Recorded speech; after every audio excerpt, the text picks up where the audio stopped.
ഇയ്യോബ് 39 അധ്യായത്തിൽ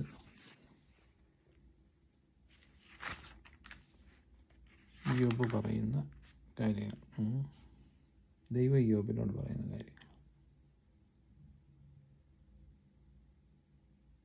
38 അധ്യായത്തിൽ യഹോവ ചുഴലിക്കാറ്റ് ഇയ്യോബിന് ഉത്തരം അറിയതെന്തെന്നാൽ, 29 അധ്യായത്തിൽ ഇയ്യോബിനെ കുറേ ചോദ്യങ്ങൾ ചോദിക്കുകയാണ്. പാറയിലെ കാട്ടാടിൻ്റെ പ്രസവകാലം നിനക്കറിയാമോ? മാൻപേടയ്ക്ക് ഈറ്റുന്നോ നീ കാണുന്നുവോ? അവയ്ക്ക് ഗർഭം തികയുന്ന മാസം നിനക്ക് കണക്ക് കൂട്ടാമോ? പ്രസവകാലം അറിയാമോ? ദൈവം കാട്ടുകഴുതയെപ്പറ്റി പറയുന്നു. അതിനുശേഷം 5-ാം വാക്യത്തിൽ വനഗർദ്ധപത്തെ പറ്റി പറയുന്നു. വനഗർദ്ധം എന്ന് പറഞ്ഞാൽ മരുഭൂമിയിൽ ജീവിക്കുന്ന ഒരു സ്ഥലം. കഴുതകളാണ് വനഗർദ്ധവം. അത് മരുഭൂമിയിലാണ് ജീവിക്കുന്നത്. അതിനെപ്പറ്റി പറയുന്നു. പിന്നെ താഴോട്ട് വായിക്കുമ്പം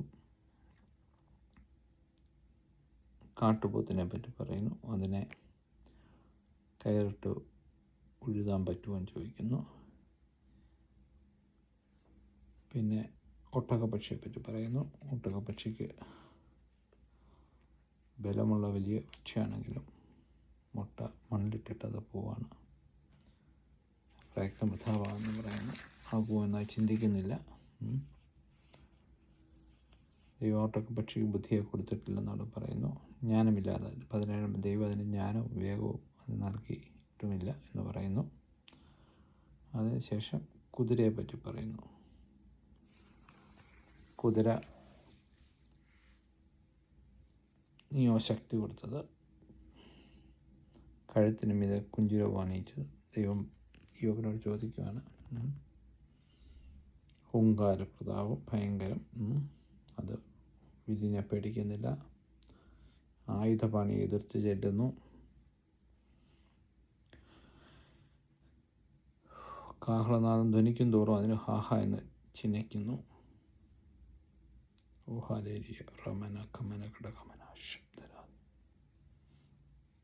അതിനുശേഷം ചോദിക്കുകയാണ്, വിവേകത്തോടെ പരുന്ത് പറക്കുന്ന, നിന്റെ വിവേകത്തോടെ പരുന്ത് പറക്കുന്ന എന്ന് ചോദിക്കുന്നു.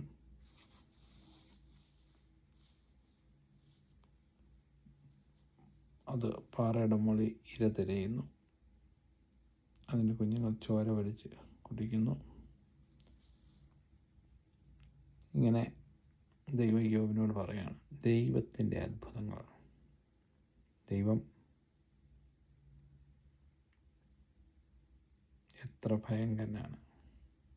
ദൈവത്തിൻ്റെ സൃഷ്ടി എത്ര ഭയങ്കരമാണ്. നമ്മുടെ ചെറിയ ചെറിയ പ്രശ്നങ്ങൾ, ടെൻഷനുകൾ ഒക്കെ വരുമ്പം ദൈവത്തിൻ്റെ സൃഷ്ടിയെയും ദൈവത്തിൻ്റെ ജ്ഞാനത്തെയും പറ്റി ചിന്തിച്ചാൽ മതി. ഒന്നുമില്ലാതെയായി പോവും. കുതിരയെപ്പറ്റി പറയുന്ന പോലെ, അത് കുതിരയെപ്പറ്റി പറയുന്നത് അതിങ്ങനെ